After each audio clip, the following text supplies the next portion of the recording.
Hello ಎಲ್ರಿಗೂ ಹೇಗಿದ್ದೀರಾ? ನಾವಂತೂ ತುಂಬ ಚೆನ್ನಾಗಿದ್ದೀವಿ. ಈ ದಿನ ನಾನು ಮತ್ತೊಂದು ವ್ಲಾಗ್ನ ಶೇರ್ ಮಾಡ್ಕೊತಾ ಇದ್ದೀನಿ. ಹೊಸದಾಗಿ ಯಾರಾದರೂ ನೋಡ್ತಾ ಇದ್ರೆ ಪ್ಲೀಸ್ ಸಬ್ಸ್ಕ್ರೈಬ್ ಮಾಡ್ಕೊಳ್ಳಿ. ವಿಡಿಯೋ ಇಷ್ಟ ಆದರೆ ಪ್ಲೀಸ್ ಒಂದು ಲೈಕ್ ಮಾಡೋದು ಮಾತ್ರ ಮರಿಬೇಡಿ. ಲೈಕ್ ಮಾಡಿ ಆದಷ್ಟು ನನಗೂ ಸಪೋರ್ಟ್ ಮಾಡಿ ಅಂತ ಕೇಳ್ಕೊಳ್ತಾ ಇದ್ದೀನಿ.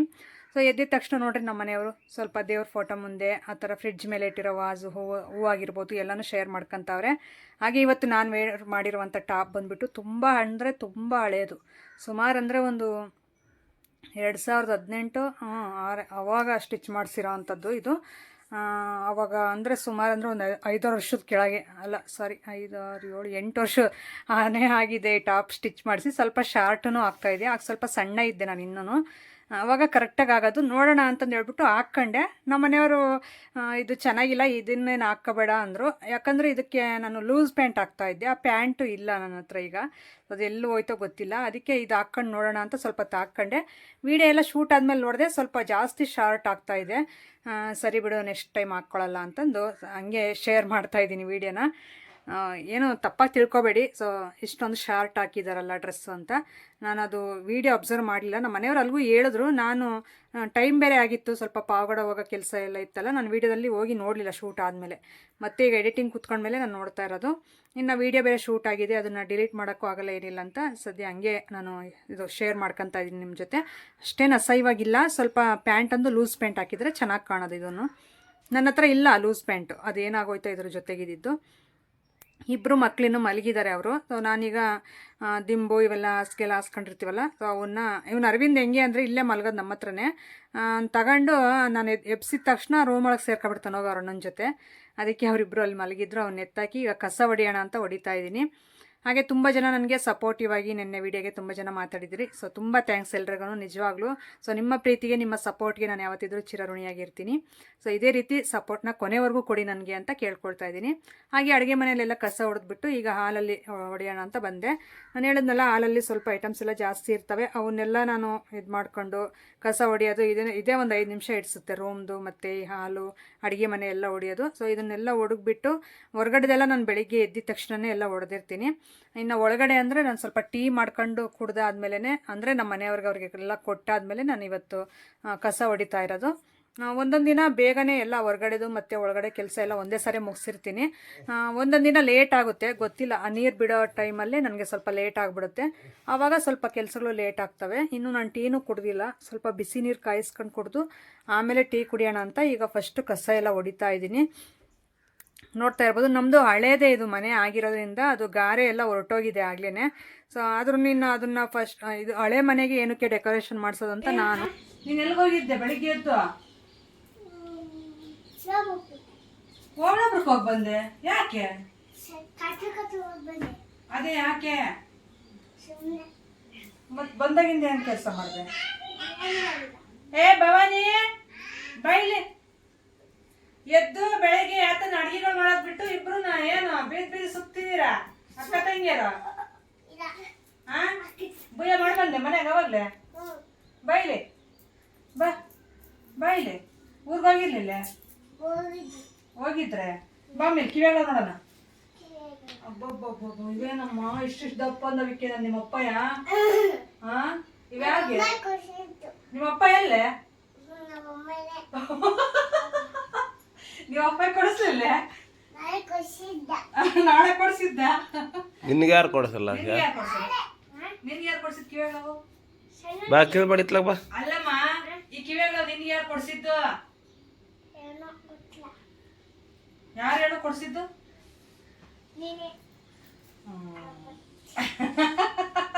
ನಾನೇನೆ. ನೋಡಮ್ಮ, ಇಬ್ರು ಅಡಿಗೆಗಳು ಮಾಡೋದ್ ಬಿಟ್ಟು ಲೋಟಗಳು ಹಿಡ್ಕೊಂಡು ಬೀದಿ ಸುತ್ತಿದಿರಿ ಇಬ್ರನ್ನ. ಹೋಗ್ರಿ ಎತ್ತನ ಅಡಿಗೆ ಮಾಡಿ ನನ್ನ ಮಾಮಯ್ಯನ ಊಟಕ್ಕೆ ಕರೀರಿ, ಬರ್ತೀವಿ ನಾನು ಮಾಮ ಊಟಕ್ಕೆ. ಚಿಕನ್ ಮಾಡ್ತೀರಿ? ಅಬ್ಬಾ ಚಿಕನ್ ಮಾಡ್ಬಿಟ್ಟು ತಿನ್ನೋದೆ. ಮಾಡೇ ತಂಗಾರ ಊಟಕ್ಕೆ ಬರೋದೇ ಬೇಡ ಅನ್ಸು ನಮ್ದು. ಹೊರಟ್ವಿ ಇವಾಗ. ಮುದ್ದೆ ಮಾಡ್ರಿ ಬನ್ನಿ, ಬಂದ್ವಿ. ಅನ್ನನೇ? ಮುದ್ದೆ ಮಾಡಿ. ಅಲ್ಲೇ ರಾತ್ರಿ ಯಾಕೆ ಸಾರು ಕೊಡ್ಲಿಲ್ಲ? ಯಾಕೆ ಕೊಡ್ಲಿಲ್ಲ? ನೀನಿಲ್ಲ ತರಬೇಕೆ. ಅಲ್ಲಿಗೆ ಹೋಗ್ಬೇಕು ಲಾಚಿತಕ್ಕೆ. ಅದೇ ಲಾಚಿ. ತಗ ಮಾನ್ವಿಕ್ ತಂದು ಕೊಟ್ಟವನೇ, ನೀನ್ ತಂದು ಕೊಟ್ಟಿಲ್ಲ. ನೋಡಮ್ಮ, ಕಾಲೇ ಹಾಲು ಐದಾವೆ ನೀನ್ ತಗೊಬರ್ಬೇಕು ಚಿಕ್ಕ ಹುಡುಗಿ. ಅವ್ಳ ಚಿಕ್ಕ ಹುಡುಗಿ ಏನ ನಾಳೆ ಮದ್ವೆ ಅವಳ್ದ ನಾನ್ ಚಿಕ್ಕ ಹುಡುಗಿನೇ ಅಂತ ನೋಡವಳು ಅಲ್ಲಲ್ಲ ಹಚ್ಚಿ ಬಂಗಾರಿ. ಮತ್ತೆ ಇವಾಗ ಏನ್ ಮಾಡ್ತೀರಾ ಮನೆಗೆ ಹೋಗಿ ಹೇಳ್ರಿ ಇವಾಗ ಲೋಟ ಯಾಕದು ಮಜ್ಜಿಗೆ ಯಾರ ಮಜ್ಜಿಗೆ ಏನಕ್ಕೆ ಮಜ್ಜಿಗೆ ಎಲ್ಲಿ ಯಾರ ಮನೆ ತೆಗಿಸ್ಕೊ ಬಂದ್ರಿ? ಉದ್ದೇಶ್ವರ ಮನೆಗೆ. ಈಗ ನೀವು ರಾತ್ರಿ ಹಾಕಿರ್ಲಿಲ್ಲ ಇರ್ಲಿಲ್ಲ ಮನೆಗೆ ಮಜ್ಜಿಗೆ? ನೋಡಮ್ಮ ಏನ್ ಬೇಜವಾಬ್ದಾರಿಗಳು ಮನೆಗೆ. ಎಪ್ಪ ಹಾಕ್ಸ್ಕೊ ಬಂದ್ ಎಪ್ಪ ಹಾಕಿಲ್ಲ. ಹಾಲೆಲ್ಲ ಏನ್ ಮಾಡಿದ್ರಿ ಮತ್ತೆ ಕುಡಿದ್ರೆ? ನೀವು ಉಪ್ಪು ಹಾಕಿದ್ರೆ ನೋಡ ಉಪ್ಪು ಹಾಕಿದ್ರಂತೆ ಮಜ್ಜಿಗೆಕ್ಕೆ. ಆಯ್ತವ್ರು ಮಕ್ಕ ತಂಗಿಯರಿಬ್ರು ನೀರ್ಗಾಗಿ ಬರೋಗ್ರಿ ಬಿಂದಿಗೆಗಳು ತಕೊಂಡು ಹೋಗ್ರಿ. ಇಬ್ರು ಅಕ್ಕ ತಂಗಿಯರು ಬಂದವ್ರೆ, ನೀರಿಗೆ ಕಾಲ್ ಜಾರಿ ಒಳಗೆ ಬಿದ್ದವ್ರೆ. ಹಾಡಿಲ್ಲೇ ಹಂಗೆ ಬಿಂದಿಗೆಗಳು ತಕೊಂಡು ಹೋಗ್ರಿ. ಲಾಸ್ಟ್ ಏನ್ ಅವಳು ನನ್ನ ಜೊತೆ ಮಾತಾಡ್ಕೊಂಡು ಈಗ ಅವ್ರ ಮನೆಗೆ ಹೊರಟ್ರು. ಹಾಗೆ ನಾನು ಹೇಳಿದ್ನಲ್ಲ ಹಳೆ ಮನೆಗೆ ಏನಕ್ಕೆ ಡೆಕೋರೇಷನ್ ಅಂತ ಅಂದ್ರೆ, ಈಗ ಏನಿಲ್ಲ ಅಂದ್ರೂ ಕಡಿಮೆಗೆ ನಾವು ಮಾಡಿಸ್ತೀವಿ ಅಂದ್ರೂ ಅಡುಗೆ ಮನೆನೂ ಹಾಲು ಎರಡೂ ಸೇರಿ ಏನಿಲ್ಲ ಅಂದ್ರೂ 40,000 ಆದರೂ ಬೇಕು ಅಮೌಂಟು. ಮತ್ತು ಹೊರಗಡೆದು ಚೆನ್ನಾಗಿಲ್ಲ ನೆಲ, ಅಲ್ಲಿ ಈಗ ಲಾಸ್ಟೇ ಹೋಗ್ತಿದ್ದಾಳಲ್ಲ ಅಲ್ಲೂ ಚೆನ್ನಾಗಿಲ್ಲ. ಅಲ್ಲೂ ಸ್ವಲ್ಪ ಏನಾದರೂ ಟೈಲ್ಸ್ ಏನಾದರೂ ಹಾಕ್ಸ್ಲೇಬೇಕಾಗುತ್ತೆ. ಹೊರಗಡೆ ನಾವು ಹಾಕ್ಸ್ತಾರಲ್ಲ ಎಲ್ಲರ ಮನೆ ಹತ್ರನೂ ಆ ಥರ ಹಾಕ್ಸಿದ್ರೂ ಸುಮಾರು ಅಂದರೆ ಮಿನಿಮಮ್ ಅಂದ್ರೂ ಹೊರಗಡೆ ಶೀಟ್ ಎಲ್ಲ ಒಡೆದೋಗಿದ್ದಾವೆ ನಮ್ಮವು. ಆ ಶೀಟ್ ಹಾಕ್ಸಿ ಮತ್ತು ಅದೊಂಚೂರು ಮರ ಬಿದ್ದುಬಿಟ್ಟು ನಮ್ಮದು ಸ್ಟೋರ್ ರೂಮ್ದು ಸ್ವಲ್ಪ ಮನೆ ಮೂಲೆ ಎಲ್ಲ ಹೊರಟೋಗಿದೆ. ಅದೊಂದು ಸ್ವಲ್ಪ ನಾವು ಇಟ್ಕೆ ಎಲ್ಲ ಇಟ್ಬಿಟ್ಟು ಗಾರೆ ಅದೆಲ್ಲ ಪ್ಲಾಸ್ಟಿಂಗ್ ಮಾಡಿಸಿ ಮೇಲ್ಗಡೆದೆಲ್ಲ ಶೀಟ್ ಹಾಕ್ಸಿ ಈಗ ಅಡುಗೆ ಮನೆ ಹಾಲು ಮತ್ತು ಹೊರಗಡೆದು ವರಂಡ ಸ್ವಲ್ಪ ಟೈಲ್ಸ್ ಎಲ್ಲ ಇಷ್ಟೆಲ್ಲ ಮಾಡಿಸ್ಬೇಕು ನಾವು. ಅಂದರೆ ಗಾರೆ ಕೆಲಸದವ್ರದ್ದು ಎಲ್ಲ ಸೇರಿ ಮಿನಿಮಮ್ ಅಂದರೂ ನಮಗೆ 1,20,000 ಬೇಕೇ ಬೇಕಾಗುತ್ತೆ ಅಮೌಂಟು. ಈಗ ಅಷ್ಟೊಂದು ಅಮೌಂಟು ಇದಕ್ಕೆ ಹಾಕ್ಬಿಟ್ರೆ ಹಳೆ ಮನೆಗೆ. ಸೊ ನಾವು ಏನಾದರೂ ಈಗ ಆಗಿಂದ ಬರೀ ಈ ಥರ ಸಾಲಗಳು ಅದು ಇದು ಅಂತಂದೇ ಕಟ್ಕೊಂಡು ಬರ್ತಾ ಇದ್ದೀವಿ. ಈಗ ಇರೋದನ್ನು ಅಷ್ಟು ಸಾಲ ಮಾಡಿ ಬರೀ ಇದಕ್ಕೆ ಹಾಕ್ಬಿಟ್ರೆ ಏನಕ್ಕೆ, ಬೇಡ ಇರೋ ಮನೆಯಲ್ಲೇ ಇರೋಣ. ಅದು ಯಾವಾಗ ನಮಗೆ ಎಲ್ಲ ಸಾಲಗಳೆಲ್ಲ ತೀರಿ ಪರವಾಗಿಲ್ಲಪ್ಪ ನಮ್ಮ ಹತ್ರನೇ ಈಗ ಪರವಾಗಿಲ್ಲ ನಾವು ದುಡಿತಿದ್ದೀವಿ ಅನ್ನೋ ರೇಂಜಿಗೆ ಬಂದಾಗ ಏನಾದರೂ ಮಾಡಿಸೋಣ ಅಂತ ನನ್ನಿದು. ನನಗೇನೋ ಹಳೆ ಮನೆಗೆ ಮಾಡ್ಸೋಕ್ಕೆ ಇಷ್ಟ ಇಲ್ಲ. ನೋಡೋಣ ಮುಂದಕ್ಕೆ ನಮ್ಮ ಅದೃಷ್ಟ ಹೇಗಿದೆಯೋ ಗೊತ್ತಿಲ್ಲ. ಒಂದು ಮನೆ ಚಿಕ್ಕದಾಗಿ ಒಂದು ಪುಟ್ಟದಾಗ ಮನೆ ಕಟ್ಬೋದು ಹೊಸ್ದಾಗಿ ಅಂತ ಅಂದ್ಕೊಂಡಿದ್ದೀನಿ. ಅದಕ್ಕೆ ಬೇಡ ಇದೆಲ್ಲ ವೇಸ್ಟ್ ಆಗುತ್ತೆ ಮತ್ತು ಅಮೌಂಟು.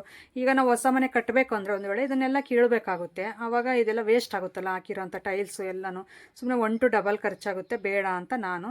ನಮ್ಮ ಮನೆಯವ್ರು ಹಂಗೆ ಒಂದೊಂದು ಟೈಮ್ ಅಂತಾರೆ, ಭಾಳ ಹಳೇದಾಯಿತು ಇದೆಲ್ಲ ಸ್ವಲ್ಪ ಆ ಥರ ಹೊಸ ಮುಖ ಮಾಡೋಣ ಅಂತಾರೆ. ಅದಕ್ಕೋಸ್ಕರ ನಾನು ಪೆಂಡಿಂಗ್ ಇಟ್ಟಿರೋದು. ಇಲ್ಲಾಂದಿದ್ರೆ ಇಷ್ಟರಲ್ಲಿ ಯಾವಾಗಲೂ ಹಾಕ್ಸ್ಬಿಡೋರು ಸಾಲ ಮಾಡಿಬಿಟ್ಟು.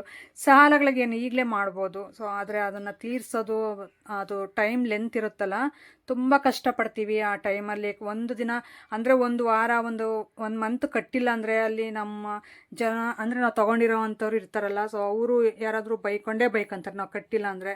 ಕಟ್ಟೋಕ್ಕಾಗದೇ ಇರೋ ಪರಿಸ್ಥಿತಿ ಬಂದಾಗ ಏನಕ್ಕೆ ಅವೆಲ್ಲ ಬೇಡ, ನಾವಿರೋದ್ರಲ್ಲೇ ಖುಷಿಯಾಗಿರೋಣ.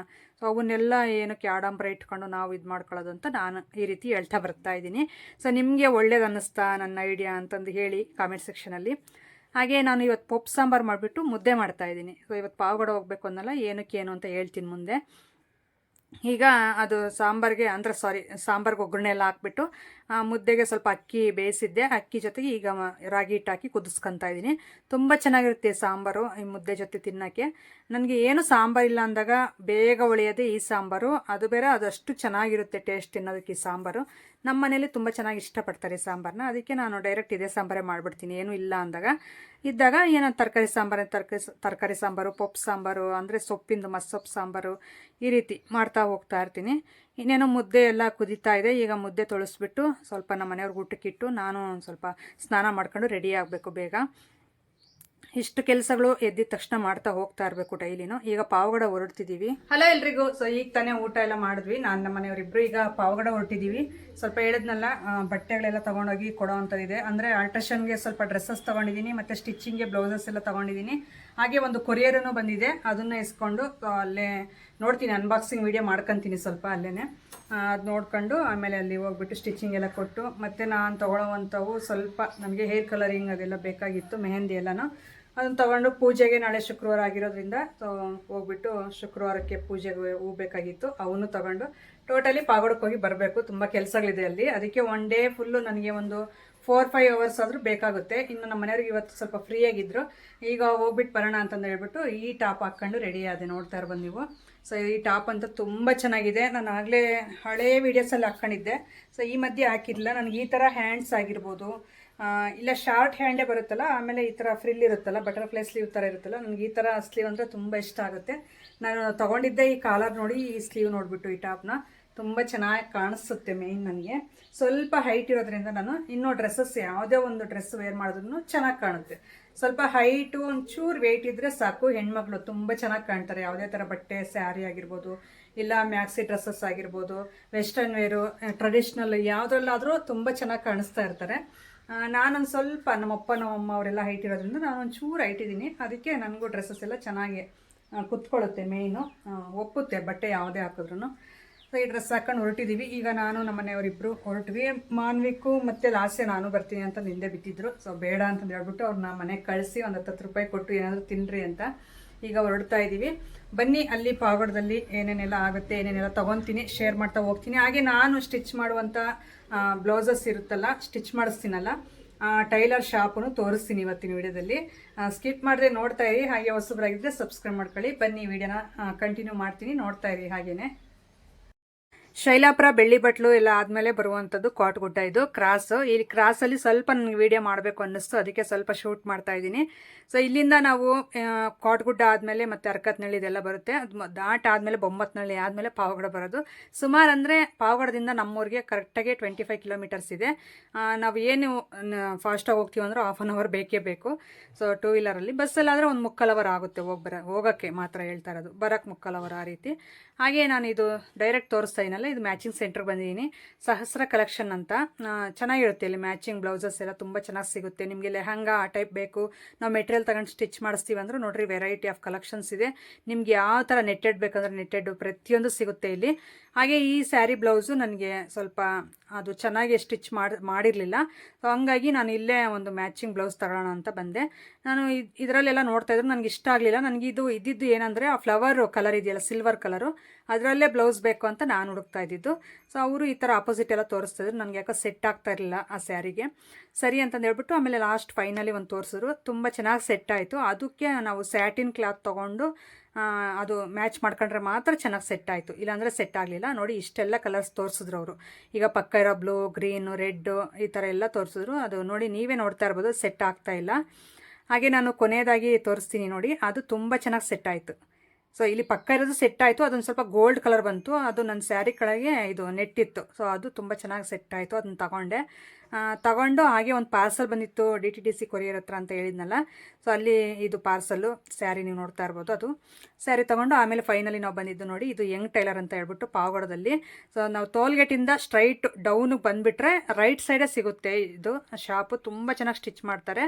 ಹಾಗೆ ನಾನು ಒಳಗಡೆ ಕೂತ್ಕೊಂಡು ನಾನು ಇನ್ನೂ ಸ್ಟಿಚ್ ಮಾಡಿಸುವಂಥ ಬ್ಲೌಸಸ್ ಎಲ್ಲ ಇದ್ವಲ್ಲ, ಅದನ್ನೆಲ್ಲ ಹೇಳಿ ಮೆಜರ್ಮೆಂಟ್ ಎಲ್ಲ ಕೊಟ್ಕೊಂಡು ಇದ್ರೆ ನಮ್ಮ ಮನೆಯವ್ರ ಪಾಪ ನೋಡಿ ಅಲ್ಲಿ ಒಂದು ಬಂಡೆ ಹತ್ರ ಕುತ್ಕೊಬಿಟ್ಟು ಮೊಬೈಲ್ ನೋಡ್ತಾ ಕೂತಿದ್ದಾರೆ, ಟೈಮ್ ಪಾಸ್ ಮಾಡ್ತಾ. ನಿಜ ಗಂಡು ಮಕ್ಳು ಆ ರೀತಿ ವೆಯ್ಟ್ ಮಾಡಲ್ಲ, ಆದ್ರೂ ನಮ್ಮ ಮನೆಯವ್ರ ಪಾಪ ನನಗೋಸ್ಕರ ಸ್ವಲ್ಪ ಟೈಮ್ ಕೊಡ್ತಾರೆ. ಒಂದೊಂದು ಸಾರಿ ಅವ್ರಿಗೂ ಕೋಪ ಬರುತ್ತೆ, ನಿಂದು ಆಗಲ್ಲ ಬೇಗ ಅಂತಂದು. ಏನು ಮಾಡೋಕ್ಕಾಗಲ್ಲ, ಅಡ್ಜಸ್ಟ್ ಮಾಡ್ಕೊಂಡು ಹೋಗ್ತಾ ಇರಬೇಕು ಅವರು ನಾವು ಅಷ್ಟೇ. ಈಗ ನೋಡಿ, ಅವ್ರು ಸ್ಟಿಚ್ ಮಾಡಿ ಹಾಕಿರುವಂಥ ಬ್ಲೌಸಸ್ ಎಲ್ಲ ಅಲ್ಲಿದ್ದಾವೆ. ಹಾಗೆ ಇಲ್ಲಿನೂ ತುಂಬ ಮೆಟೀರಿಯಲ್ ಎಲ್ಲ ಸಿಗುತ್ತೆ. ಅಂದರೆ ಮ್ಯಾಚಿಂಗ್ದು ಇದು ಬ್ಲೌಸ್ ಪೀಸ್ ಆಗಿರ್ಬೋದು, ಆ ಥರ ಎಲ್ಲ ಸಿಗುತ್ತೆ. ಲೈನಿಂಗು ಎಲ್ಲ ಇಟ್ಕೊಂಡಿರ್ತಾರೆ. ಸ್ಟಿಚಿಂಗ್ ಮಾತ್ರ ನಿಜವಾಗ್ಲೂ ತುಂಬ ಚೆನ್ನಾಗಿ ಮಾಡ್ತಾರೆ. ನನಗೆ ಮಾತ್ರ ತುಂಬ ಎಕ್ಸಲೆಂಟಾಗಿ ಮಾಡಿಕೊಡ್ತಾರೆ. ನನಗೆ ಅಂತಲ್ಲ, ಎಲ್ರಿಗೂ ಅಷ್ಟೇ. ಏನಂದ್ರೆ ನನ್ನ ಒಪಿನಿಯನ್ ನಾನು ಹೇಳ್ದೆ ಅಷ್ಟೇ. ನಾನೀಗ ತಂದಿರೋವಂಥ ಬ್ಲೌಸಸ್ ಎಲ್ಲ ಕೊಟ್ಟು ಡಿಸೈನೆಲ್ಲ ಹೇಳ್ಬಿಟ್ಟು ನೆಕ್ಸ್ಟ್ ನಾವು ಮನೆ ಕಡೆ ಹೊರಡೋಣ ಅಂತಂದು ತೋರಿಸ್ತಾ ಇದೀನಲ್ಲ. ಸೊ ನೋಡಿ, ಅದೇ ಬ್ಲೌಸ್ ಪೀಸೇ ನಾನು ತೊಗೊಂಡು ಬಂದಿದ್ದು ಸ್ಯಾರಿಗೆ. ಅಲ್ಲೆಲ್ಲ ನೀಟಾಗಿ ತೊಗೊತಾ ಇದ್ದಾರೆ ನೋಡಿ. ಅದ್ರ ಜೊತೆಗೆ ನಾವು ಅದು ಸ್ಯಾಟಿಂದ ಹಾಕಿದ್ರೆ ಚೆನ್ನಾಗಿ ಮ್ಯಾಚ್ ಆಗುತ್ತೆ. ಸೊ ಈ ರೀತಿ ಇತ್ತು ಇವತ್ತಿನ ವಿಡಿಯೋ. ಯಾವ ರೀತಿ ಅನ್ನಿಸ್ತು ಅಂತ ಹೇಳಿ. ಹಾಗೆ ಹೊಸಬ್ರು ಯಾರಾದರೂ ನೋಡ್ತಾ ಇದ್ದರೆ ಪ್ಲೀಸ್ ಸಬ್ಸ್ಕ್ರೈಬ್ ಮಾಡ್ಕೊಳ್ಳಿ. ವಿಡಿಯೋ ಇಷ್ಟ ಆದರೆ ಒಂದು ಲೈಕ್ ಮಾಡಿ. ಸಿಗೋಣ ನಾಳೆ ಒಂದು ಒಳ್ಳೆ ವ್ಲಾಗ್ ಮುಖಾಂತರ. Thank you for watching. Bye.